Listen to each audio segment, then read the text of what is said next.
No, I ain't the type to give up. If I do something, man, I do it till I get what I want. I turn a business out of nothing into something I love. I got a poker face, but honestly, I'm not one to bluff. I flip a switch, never miss. What's up, Slaughter Gang? It's your boy Ernest, aka the King. Slaughter back today with another video. It's been a while, I know. I'm trying to do some things, you know, outside of YouTube, you know, behind the scenes of YouTube, if you want to say that. But yeah, so got another reaction. It's gonna be a Mr. Ballin. Like I said, his link's gonna be down below. Y'all make sure y'all go follow him, subscribe to him, and yeah. The name of this video is The Disturbing Story of the Milton. The name of this video is called The Disturbing Story. The name of this video is called The Disturbing Story of the Melting Man.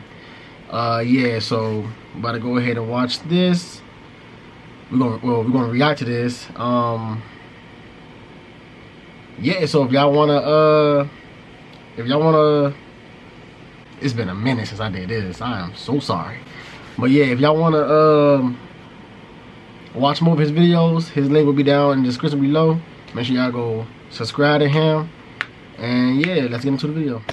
One night in 1946, a Brazilian farmer was walking along this dirt path when suddenly he started feeling like he was being watched. And so he looked to his right and to his left into the trees of the rainforest on either side of him, but he couldn't see any animals or people. There was no movement. It was eerily quiet and dark. And so the farmer told himself that he was okay, just keep going, get home. And so as he's walking, he begins speeding up faster and faster because the anxiety is growing inside of him, because he can't shake this feeling that he's being watched. And so finally, when he's close enough to his village, he just starts running, fearing that whatever or whoever is watching him is going to jump out and grab him. And so he speeds to his house. He literally dives through an open window into his house. He shuts the window. He makes sure all the doors are locked. And he's standing there in his house. It's pitch black. And he's thinking, okay, I'm safe. But suddenly he realizes not only has this feeling not gone away, he still feels like he's being watched.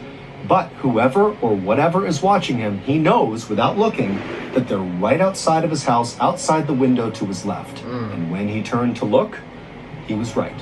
What happened next would prompt a full-scale military investigation into a subject that can only be classified as paranormal.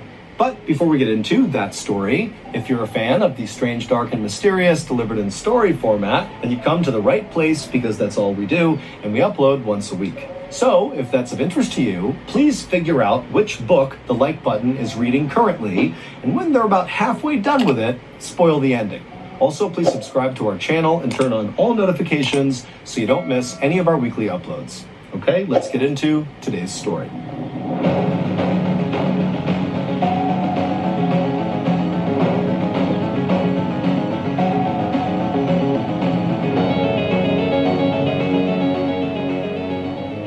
On March 4th, 1946, nearly every resident of a rural Brazilian town called Araçariguama packed up a few days' worth of food and drink and headed south to the nearest big city to celebrate the Festival of Carnaval.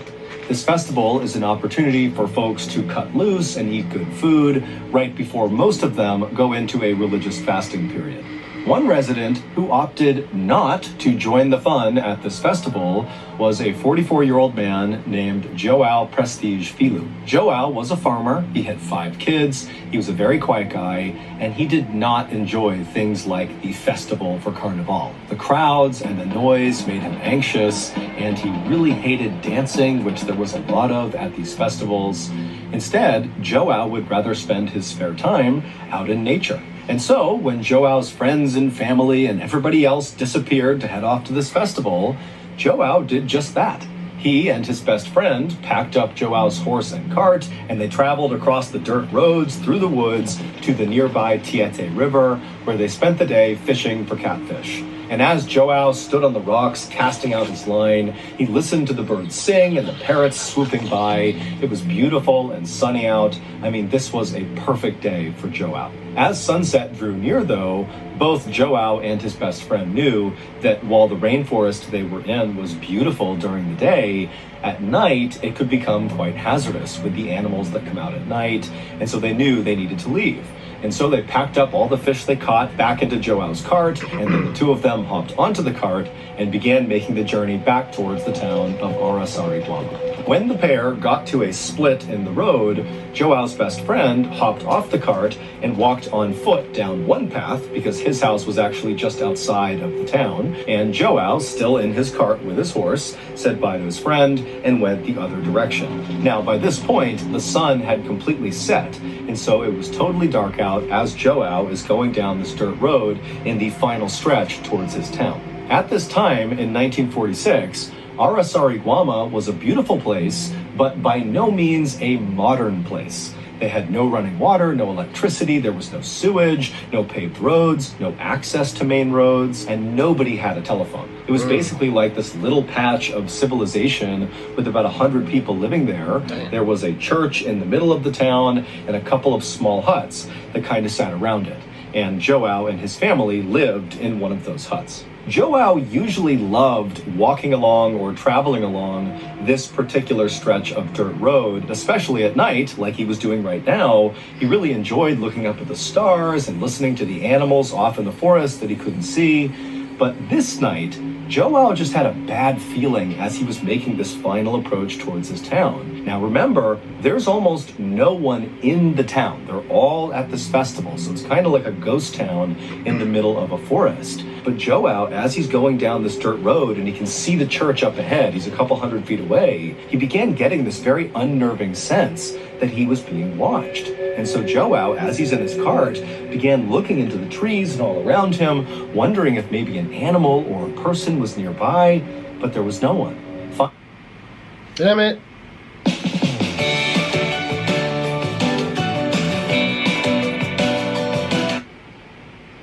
Finally, Joao actually reached the church and he could see his little house, and he could also see that his wife, who was at the festival, had opened up one of the windows just slightly so he could open it up the rest of the way and crawl into the house when he was back from fishing, because she had locked the doors when she left. And so by this point, Joao was trying to be very calm and collected despite this stress of feeling like he's being watched.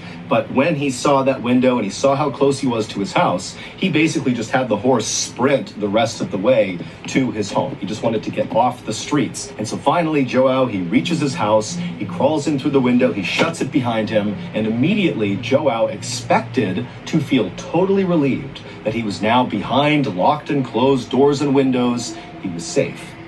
But despite being inside of his home, he still had the sense that there was someone or something around him that was watching him. Joao, like many other residents of this village, was fairly superstitious. There was an old abandoned mine that was near the town, and Joao and his peers had grown up hearing stories about some monster that lived in the mine that would come out at night and roam the forest. And older people in this village would talk about this ancient serpent called Boitata that would come out at night, and it would appear in a burst of fire. And so Joao, he's thinking about the mine and these demons and ghosts that roam in the forest, and he's all alone because everyone's at this festival and he doesn't feel safe inside of his house, and so he's really starting to panic. And it's at this moment that he suddenly feels this sense that whatever or whoever has been watching him is right out his window to his left. And so Joao, as he's turning to look out the window, he's anticipating seeing a person out there,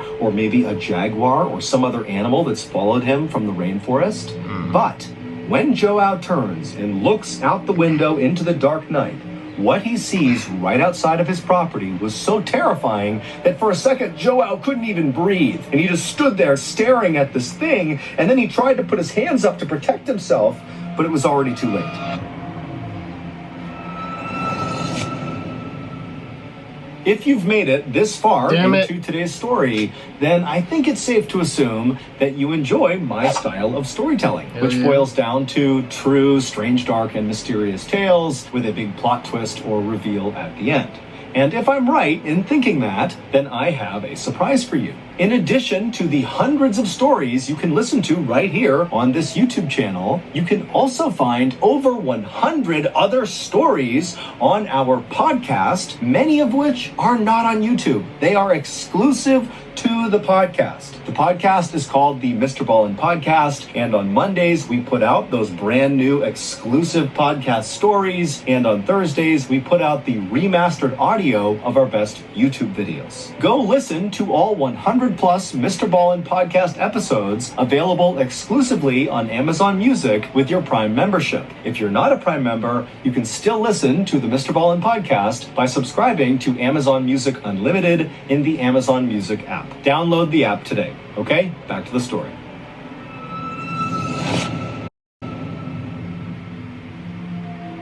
Minutes later, Joao would come stumbling out of his front door, out into the dark night. He's got a big blanket wrapped around him, and he was just screaming incoherently. And as he screamed all this nonsense, he began running in this kind of zigzag pattern with no clear destination in mind. It was just like this mindless running all through the village. And as he's running, he's got no shoes on, and he's stepping on sharp rocks and glass and trash. He's cutting his feet up horribly, but he doesn't seem to even notice. And so as he's doing this, he's causing this huge scene, but everybody's gone. It's a ghost town. It's just him in this abandoned village in the middle of a rainforest in Brazil. But eventually, Joao kind of calmed himself down and ran to his sister's house, Marie, because he noticed there was a lamp on inside of her house. And he was hoping that maybe she too had stayed back from the festival. And it would turn out Marie had not gone to the festival. She too did not really like big gatherings like that. And so she was home. And so Marie was in her kitchen when she began hearing outside this horrible screaming sound, almost guttural sounds coming from someone or some animal out there. And then before she could even figure out what it was, she heard this loud thud against her door. Marie was terrified, and she ran to her front window to look out and see what it was that had just collided with her door. And what she saw made no sense. It was her brother, Joao, but he was wrapped in that big blanket, and his feet were all bloody, and he was screaming at the top of his lungs, but he wasn't saying anything. He was just kind of babbling. And so Marie was about to run over and open the door for her brother. But right before she did, as she's looking out the window, Joao turned and looked at her, and when he did, she screamed because his eyes looked so alien. They were wide and totally unfocused, and she thought, that can't be my brother. What's wrong with him? But she would go over and open the door because, after all, it is her brother. And so she opens the door. Joao kind of falls into the room and began writhing around on the ground, continuing this scream he was emitting that didn't even seem human. And the whole time, Marie is... Wait, I gotta reset the camera, so give me 1 second. Trying to ask him, what's wrong? What's going on here? She's scanning him, and besides the cuts all over his feet, he didn't appear to have other injuries. And so eventually Marie just knelt down, and she was about to grab Joao and try to kind of stop him from moving around, to just look at him and try to have a conversation with him. But before she grabbed him, Joao rolled over, and his lips opened up, exposing his teeth, and he kind of grimaced at her with those wild, unfocused eyes. And again, Marie just kind of backed up in horror. Who is this? What's happened to my brother? And as Marie stood up to get away from Joao, Joao, still with that sickening grin with his teeth exposed, had this kind of low hiss come out of his mouth. And so Marie, thinking he was trying to talk, she leaned in, and through this hiss, she heard him repeating, "It burns, it burns." And so Marie, thinking her brother must have been burned, instinctively began removing the blanket and pulling his clothes off to find the source of this burn on her brother. But besides the cuts all over his feet, as she's looking at his body, his skin looked totally normal. He looked completely unhurt. And so Marie turned up to look at Joao's face again to ask him more questions in hopes maybe he could tell her something. And it was at that moment she noticed that even though he didn't seem to have any other injuries, his complexion on his face was now starting to change. Now, Joao's cheeks had turned this kind of dark purple and almost looked like they were starting to swell. And so at this point, Marie knew, okay, I can't handle this. I don't know what's going on here. And so she would stand up and just kind of back away from Joao, who's still got that grimace with his teeth exposed and his purple cheeks. He's staring up at Marie. And Marie, she finally backs out and she goes out the front door and she begins running to the other side of town. Marie knew that there were two other men who had stayed home from this festival. It was the town sheriff and the town doctor, whose name was Arasi Gumiji. And those two men lived close together on the other side of town. And when Marie arrived in front of their homes and began pounding on their doors and yelling for help, the two men quickly came outside, at which point Marie tried to explain what was happening to her brother, but she didn't really have the words, and so she just said, "He needs your help." And so the two men just went with Marie, and they ran back across town to Marie's house, where Joao was still on the ground, writhing in pain when they went inside. Marie had only been gone for a couple of minutes, but by now it wasn't just Joao's cheeks that had turned that purplish color. His chest and arms were also turning purple. Damn. At this point, the sheriff leaned over Joao and began asking him some questions. And Joao, he was obviously in horrible pain from something, but by this point he had calmed down enough to where he was speaking a little bit more. But what he was saying made no sense. He told the sheriff that he had been followed home and then he got burned. And when the sheriff asked him, "Who burned you?" all Joao could say was, "No one is to blame." At this point, the sheriff left Marie's house and jogged over to Joao's house to look for some sign of how he got burned. But when he got there, the house was completely unburned. Everything was exactly as it should have been. There was no scorch marks. There was not even a lit candle anywhere. So there was no clues as to what happened to Joao. Yeah. By the time the Any sheriff radiation? got back to Marie's, it had been about 45 minutes from when Joao first got hurt. And now, whatever was happening to his body that was turning him purple appeared to be getting much worse. Joao's skin all over his face and his chest and his arms was now not only a very dark purple, but his skin was starting to blister and pop. In fact, there was one area on his arm that had bubbled up so much that when it burst, you could actually see the bone in his arm. It was almost like Joao had been boiled in water, like the way you would boil meat on a bone until the meat was tender enough that it fell off the bone. It was like that was happening to Joao. That's And so like as radiation. Joao's flesh just sort of began cooking off of him, the town doctor, Arasi, said, "We have to get him to a hospital right now." Right. But because the roads were not paved and it was dangerous traveling at night, they knew they couldn't get him to the big city hospital.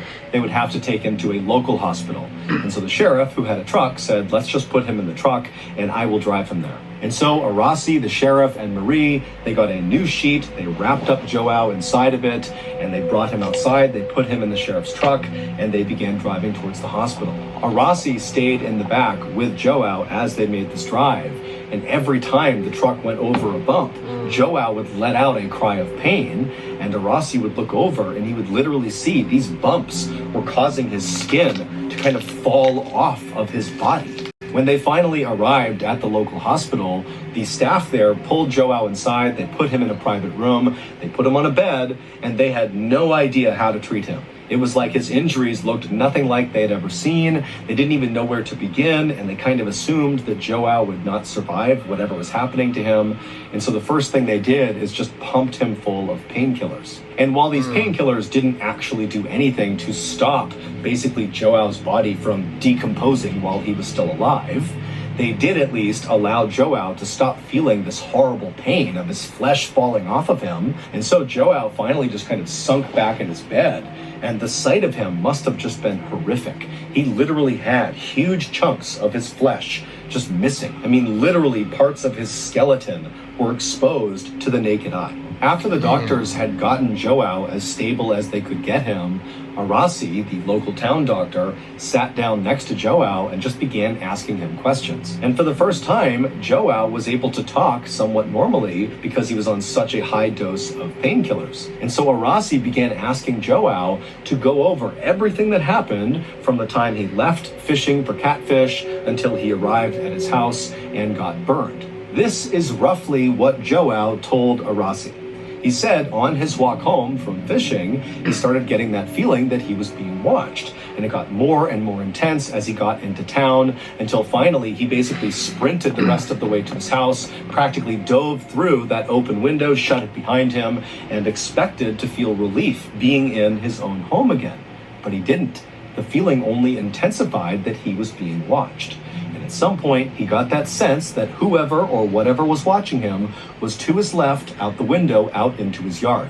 And when Joao turned to look, What he saw standing outside was this dark figure kind of hovering over the ground, and it was staring right at Joao. And before Joao could even put his hands up to protect himself from whatever or whoever this was, this figure shot this bright ray of light directly into Joao's home through that window, which hit Joao in the chest and the face. And immediately Joao was blinded and confused by this light, and then it really started to burn. He believed he was on fire, which is why he grabbed that blanket and wrapped it around himself. He was trying to put out a non-existent fire, and that's when he stumbled outside and kind of zigged and zagged, kind of half trying to put this fire out until he arrived at Marie's house. But when he got there, that sensation of feeling like he was on fire didn't go away. It just got worse and worse and worse, and then his skin began falling off. When Arasi asked Joao, who do you think did this to you? Who do you think that figure was? And Joao, with bulging eyes, would sit forward and say to Arasi, "It wasn't of this world." And as Joao said this, a chunk from his cheek fell off, exposing his jaw and teeth. And as this happened, Joao asked one of the nurses for a water. And so Arasi is sitting there having heard the story as Joao, who's all hopped up on painkillers, is grabbing this water and drinking, and Arasi is watching the water dribble out of the hole now on the side of Joao's face. About 4 hours later, Joao would pass away from his injuries. There has never been any official explanation for what actually happened to Joao. The doctors just wrote cardiac arrest and generalized burns on his death certificate because they really had no idea what else to call this. Joao's family believed the Boitata, the ancient serpent that lived in the forest and appeared at night in a ball of fire, was responsible for what happened to Joao. Other people in town thought maybe it was the monsters or demons from the old abandoned mine that had come out and attacked Joao. Outside of Joao's town, people have theorized that Joao must have been subjected to some really high dose of radiation. And so this theory has led people to believe that, perhaps Joao was the victim of a secret weapon that the government was testing. But to create such a concentrated beam of radiation that only affects Joao would be way more technologically advanced than anything that was available at the time in the world. Not to mention, why would any government randomly target a Brazilian farmer with this weapon? But Joao would not be the only person in Brazil to die from mysterious rays of light. In the 1970s, so 30 years after Joao's death, several people in a city in northern Brazil reported seeing bright lights coming down from the sky, and then they too began turning purple and their skin began falling off and they would die. And so because of this high number of very strange deaths that looked just like Joao's, a new theory has taken root over the years to explain what happened to Joao and these people. And that is, they were attacked by a UFO. I had a feeling. Joao, when he looked out the window and saw that dark figure hovering over the ground, that was a UFO, and the light he saw was a weapon. The UFO was firing a ray of radiation that struck him and killed him like it struck and killed the others in Brazil. The military actually looked into this theory in 1977 and 1978. It was called Operation Saucer, like flying saucer. However, officially, they came out and said they found no evidence that UFOs were in any way involved in what happened to Joao or these other people. However, many people are skeptical that we're really getting the truth. So that's going to do it. If you got something out of today's episode and you haven't done this already, please Alright guys, I do want to say I apologize for not posting videos as much. Like I said, I am working behind the scenes to do some things. I don't really like... I like doing reactions, but I hate the way I'm doing it because I got my camera set up on one thing and I got the computer right here, so I got to screen record on my computer and then try to mix and try to match everything together so it won't... the audio won't mess up. But like, as y'all seen in some of my videos, the audio is messed up and I can't fix it because it's hard to get it real line. So when I edit, it's like he talks and then like you can see him talking but the words don't match up, if y'all know what I'm saying. But it's hard to get that synchronized. So yeah, so until I can find a way that I can connect my G7X to my laptop, I hope it's a way to do that. I'm not really sure, but if y'all know, just leave it in the comments, let me know, because I do want my videos to be perfect, so when I do post them, everything will be right. But for now, this is what I got. This is what I'm gonna do. So just work with me on that. Be patient with me. But Slaughter Gang, thank y'all for watching this. Thank y'all for watching my channel. Make sure y'all please get this video a like. Yeah, leave me some comments down below. Tell me how y'all like the videos so far.